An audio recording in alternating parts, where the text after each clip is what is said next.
Welcome to the Wine Zone. I'm Konrad Ejbich, and this is Pro and Con. My guest today is Charles Baker. He's the Director of Sales at Stratus Vineyards in Ontario's beautiful Niagara Peninsula. But Charles is also a wine producer.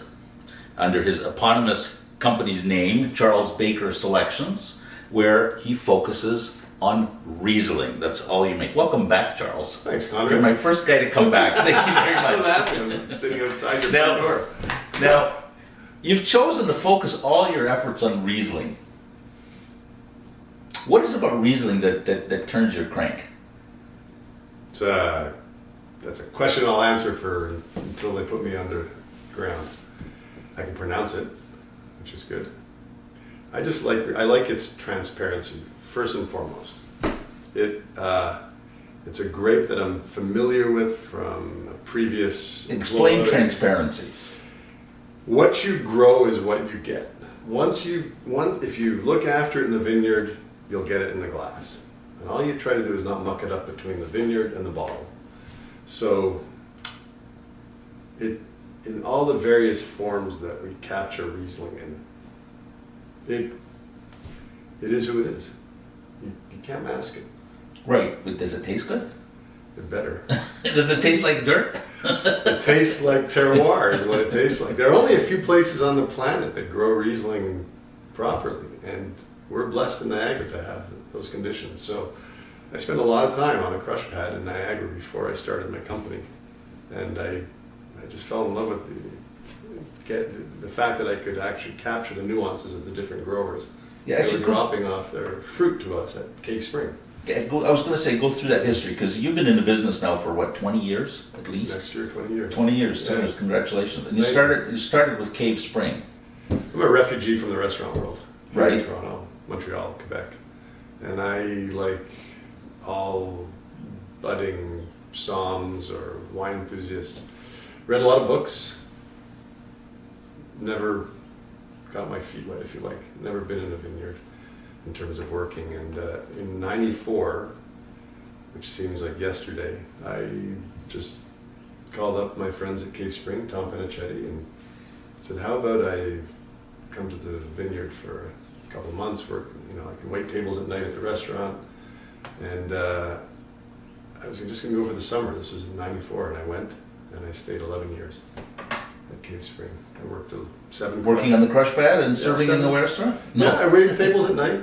I put in a few hours. I mean, that's how you have to do it. You basically throw yourself in head first. And I remember my first day on the job. Angelo Pavan was handed me by Tom and said, here, put him to work. And in April of '94, I showed up. I was working for Jamie Kennedy in Toronto at the time, and he was just in a transition between the Palmerston on College Street and opening a restaurant at the Royal Ontario Museum. Right. And I said, okay, well, I'm going to go to Niagara for the summer, and I'll be back. My first job, and this is, of course, we're talking about somebody who'd worked nights his whole life at that point. All I did was work nights in restaurants. My first job was, 7 a.m. on the bottling line at Cave Spring. I'll never forget it. We were bottling the 2003 Gamay. My first job was standing there with a box of capsules. Dropping them on. With the bottles going by at 44 bottles a minute. And my job was to make sure I got a capsule. Now, you'd think that's a pretty straightforward job, but I ended up like Lucy on the chocolate line. Literally trying to and the bottles were falling off, and I'm looking at Angelo and whoever else was in the winery at that point. How can this be so difficult? And eventually I found my rhythm, and 11 years later I was there. So it was great. I mean, I really, for me, it was working in a winery that turned me on. That's what got me. I couldn't believe how different it was from reading a textbook. So there I was in a winery putting capsules on. I mean, I'll never forget bringing that 1993, I have to back up, it wasn't 2000, I made a mistake. 1993 Gamay home for Christmas with a proprietary air about it that I had actually put the capsules on. These are my capsules. These are my capsules. I was very proud of that, and I took it home for Christmas. And for me, at that point, I'd already been fully immersed in restaurants. I'd had jobs running restaurants. And for me, the most proud moment was actually, the first bottle of wine off that bottle of wine, of the Gamay. And so I ended up working in the vineyards, whatever they had. For me, it was not a question of a specific job when I went there. It was like, let's just do this. Just to learn everything. Yep. Yeah. And so I worked on the crush pad, and at the time, no ambition to be a winemaker. Still no real ambition to be a winemaker. I know better. And so to hand it off to the people who actually do know what the hell they're doing. And so I just took whatever jobs came to me. Right. And all the while I waited tables every night. And part of that eventually was becoming a sales rep and going to restaurants, because you knew restaurants. That was easy. You're from the restaurants. No, absolutely. That was so easy. You're selling the product. Well, at first it was, Charles, get off the bottling line. We need a truck into Toronto today. Do you know where these restaurants are? And of course, I knew where all the restaurants were because I had spent a decade working in restaurants in Toronto. So I basically ended up delivering wine to all these places that had either hired by me, fired me, or fired by me, or worked together, or went to war together in the trenches. And so I knew all these friends in Toronto that Cave Spring sold wine to. And that just transitioned into, well, I'm in Toronto. Have you heard about the 1993 Gamay? And it's delicious. Really, send me a case. And so I ended up selling wine. I had no desire, ambition to be in sales. And that evolved. I left Cave Spring in 2005 as their sales manager, their national sales manager. Tom, of course, looked after the planet. It was a great time. Like, I just had the time of my life. That's where you fell in love with Riesling. Yeah, because they are, how did that happen? day. Well, they're to this day, Cave Spring is the preeminent Riesling producer. Like, after Charles Baker's elections, of course. You know what? I'm just happy to be on the same geological formation as they are. They are, in my opinion, their program around Riesling. Now, they make a lot of wine, and this is not an advertisement for Cave Spring, but you're welcome. I think they make beautiful wines. They make brilliant Riesling. They make brilliant Riesling, and they're focused to this day. Their vineyards are pristine. And so for me, I was on the crush pad working for Angelo for the better part of 7 or 8 years at harvest mainly. At first it was full time, then I just dropped it down to harvest time. And every year, the growers from the other farms that they worked with, and within their farm itself, it became apparent that the fruit tasted different depending on where it came from on the escarpment, which is where all the fruit came from. And that was fascinating to me, that I could, after 3 or 4 years, start to taste the nuances, not just of ripeness, which just takes time and memory, but also place.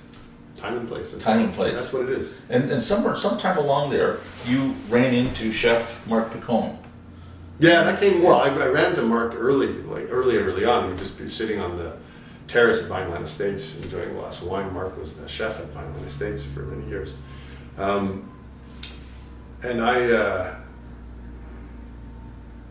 fast forward a little bit, not quite to when I struck up a producer-grower relationship with Mark, but gather my thought here. In sort of 2003, I thought, well, I should probably try to invest in a little winemaking. So I made this small batch with the help of Angelo. I can't even remember the vineyard now. But we put it in like a little demijohn fermenting in the corner. Ilya, his assistant, a renowned winemaker. Ilya Senchuk? Suter. Oh, okay. Different Ilya. Yeah, she's been at Cave Spring now for, she was there when I started. We started together, I think. We had this little demijohn. She would help me sort of, guided along from this one vineyard, and it was beautiful. And I bottled it in some old glass they had in the basement. Yep. And I called it Django. And I named it after Django Reinhardt, the great gypsy guitarist, because it was a wine without a home. And so it was a 2003 Django. And that was my first wine. And I thought, fantastic. I said, I'm in business now. I've got 10 cases of wine. The whole batch went askew, went off the rails. It developed what they call ropiness, which is a bacterial issue, and looked like syrup at first it was delicious. Didn't even taste like Riesling.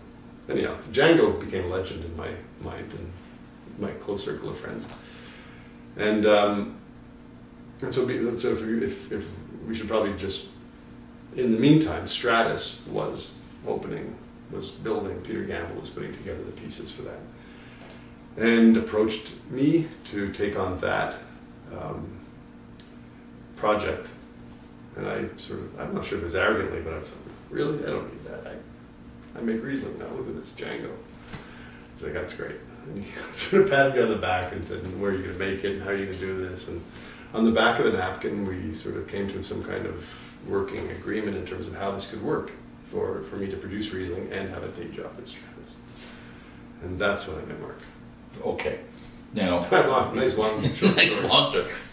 Now, what we have in front of us is the result of your. You make, just to backtrack for a second. You make Riesling from Mark Picone's vineyard. Mark left Vineland. Yeah. He opened a food studio. Yeah. Is it on Fly Road? It's on Moyer Road. Moyer Road, just West of beside, Vineland. just near Fly Road. Yeah. And there he has a vineyard, and you buy all of his Riesling Yep. and produce a lovely Riesling. You've been doing that since 2005. So that the nut of the project is, let's capture different expressions of Riesling from across the Niagara Escarpment. Yeah, Mark's was the first vineyard I came across. right. Saw him at a reception at Stone Road Grill in Niagara on the Lake, which is, just the best place in the Right, world. yeah, but I mean, it's not just that it's Mark, it's, you tasted the wine, you like the wine, obviously. I had never tasted the Riesling from his farm. Right. Never. It had never been Can isolated. you tell the taste of the wine from the taste of the grapes? Can you go into a vineyard and taste the grapes and say, this wine could be amazing? Yeah, I think so. Yeah. Sure. I mean, Got that there's point. also issue. Oh, me personally? Yeah. Can one? No, can you? Well, I can tell you now, after 8 or 9 years in Mark's vineyard, I can tell you the quality of the fruit that's coming out of there. Right. We set out to make good Riesling from that vineyard. Here's the thing about Mark's vineyard. It's the most beautiful place in the world. It's sort of like Escape to Witch Mountain. It sits on top of the escarpment. It's sort of a double bench. There's 7 acres of Riesling. I've contracted all that Riesling since 2005. We work together collaboratively with his vineyard manager, with our vineyard managers down at Stratus. We have no interest in bottling volume from that vineyard. The whole idea with wine and of course with Riesling is, concentrated in terms of complexities and you'll get something good. So manage the vineyard well. That vineyard, 7 acres that sits on top of the escarpment, is distinctive. It has its own character. I can pick it out now, year in and year out. It's 20 Mile Bench, right? It's Vine Mountain Ridge. It's Vine Mountain Ridge. So when we bottled that wine in 2006, because our first harvest was 2005, it was the first bottling under the VQA sub-appellation of Vine Mountain Ridge. It was the first one through the gate to do that, to take that appellation. It's the long, narrow appellation on top of the escarpment. And it's very diverse, and it really sort of straddles a bunch of this other appellations that go down the bench. Beautiful. He has a couple of acres of Cab Franc on the farm as well. I don't touch that. That Riesling was planted 35 years ago now. He bought the farm in 2001. The first time that wine ever got bottled under its own name, isolated from a larger tank, blended in, was in 2005 when we snapped 100 cases out. Right. Yeah. How does the Picone Vineyard Riesling differ from this one, which is your new one, your Ivan's Vineyard? Right. So and that's this is 20 Mile Bench, right? This is 20 Mile. This is 20 Mile. Yeah. So the idea was, in the early days, I was really energetic about finding lots of vineyards. Well, a lot of things happen when you do that. One, you realize that you're a tenant in somebody else's building, and you can't just show up with a new puppy every month and say, "Here, we got a new puppy." I have to work within the infrastructure of Stratus. So I'm really, the long-term goal will be to find different expressions from different appellations. So what we have now are 2 vineyards. We have Mark Picone's old vines on Vine Mountain Ridge. We've been at it since 2005. And it's Le Grand Vin. For me, it's very firm, it's very tight, it's there's very depth to intense. it. Yeah, there's a floral herbaceousness to it, sort of a green tone within Riesling that comes out every year, which is unmistakable. This one is called Ivan. Right, I get a plumpness here, and, Well, and a lovely sweet fat fruit. But same principles apply. Great viticulture, keep an eye on it, let it do its own thing. Younger vines, half the age of the planting, so it's 15 years old or so. And so what I do is I release the young vines, which is Ivan, after bottling. So we just bottled that in April. This is from 2012. The Okay. Picon, we release a year after bottling. I like to give the Picon a year. Needs more time. It needs more time just to needs be more who time. it is. Yeah. It's a It's a masterful shy, it's a shy vineyard. fellow. And at first, you're just wasting it if you drink it in the first year. This one, it's exuberant. I love this one. Yeah. This is, you start with this Exuberant is a good way to describe it. There's It's right there. It's just plump. It's just jovial. It's Yep. bursting with flavor. citrus fruit as opposed to herbaceous floral fruit. And this is a beautiful story too. This is a vineyard that is closer to Highway 8 down at the bottom of the escarpment, just off Cherry Avenue. So, sort of a zigzag down. It's one of 4 or 5 varieties on this vineyard. It's the old Missick vineyard. Mm-hmm. Bob and his wife Lisa bought the farm a few years ago. They lived there. He works in Hamilton. He has a business, and he just loves his farm. I love visiting. It's like a flower bed. For him, he looks after this with so much enthusiasm that when I explain to him what I'm trying to do, which is capture the there of that vineyard, he's been on board since day one. So 2010 was our first vintage together, and it's 1 acre. That's it. That's it. How many bottles do you produce? Well, it depends on the year. It depends on Mother Nature. About 60, 70 cases. Well, 2010 we got 90 boxes out of the vineyard. 2011 that dropped to 40 something. Very wonky vintage. 2012, 180. 180 cases. That's great. Yeah, that's where we need to be What? to break even. 2 questions here. Yeah. We've got to wrap up soon. No, we're gonna keep talking. Yeah, forever. Come on. My batteries will run out. How can people get this? How can people buy these 2 wines, the Picon and the Ivan's Vineyard? Directly through you off the website? I'm releasing it this week on the website and at Stratus because I'm the tenant at Stratus. Right. So you can So buy it's it on at the floor Stratus. there. You Under can pick it the up. counter, you got to ask for it. No, it's on the floor. It's on the shelf. We don't use prime real estate for Yeah, it, no, of but we course. use it. It's on the floor in boxes. They're cased in 6s or 12s, but you can buy them however many bottles you like, Prices? or you can order it online. So the young vines, Ivan, Bob's dad, by the way, I love that. $27. The old vines Picon is $35. Okay. And they're on release now this week. And you can also order through your website, Yeah, I have a charlesbaker.com? Terrible website. It's charlesbaker.ca. .ca. Good. Nice And it'll just page. link you through to the Stratus website. Because remember, I have to work through the infrastructure of Yep. the Yep. mothership. Absolutely. Totally. And I'm grateful for that. So, Totally. Well, that's great. That's great to have it. So it's vineyard based, Konrad. It's all about the vineyard. There's nothing, the building, everything else is really just. What's your favorite meal with these wines? What's your favorite thing to eat? I was going to say Anything say with pork? breakfast, but yeah. I was in Bacon I was in things. both vineyards last night. I saw Bob first, and I went up to Mark's vineyard, walked the vineyards. They're in great shape. For me, and we had a bottle in each vineyard. I had some guests, and we were walking around. And it's just the best meal was the view but bacon works Bacon works. every time. Anything Breakfast, works. lunch, or dinner, it works. No, they're just refreshing wines. Riesling should be celebrated. It's the other reason I love Riesling is that it's a real slow train in terms of our marketplace, and people are always a little resistant, and I like that. I like to be able to say, really, try this, It's amazing. and people's amazing. eyes light up. They're not dry wines, but Yeah, no, they come off but as they're not fresh. sweet wines. They're not No, sweet that's wines. right. No, they're just perfectly balanced. Yeah. My guest has been Charles Baker, producer of a line of very fine Ontario Rieslings under the banner of Charles Baker Selections. You can get them at charlesbaker.ca. Join us again soon, right here on Pro and Con, where we have some more really interesting wine professionals as guests. Thank you for coming by, and until we see each other again, cheers. Thanks, Konrad. Thank you. Thank you. Cheers. Drink Riesling. Every day. Lovely.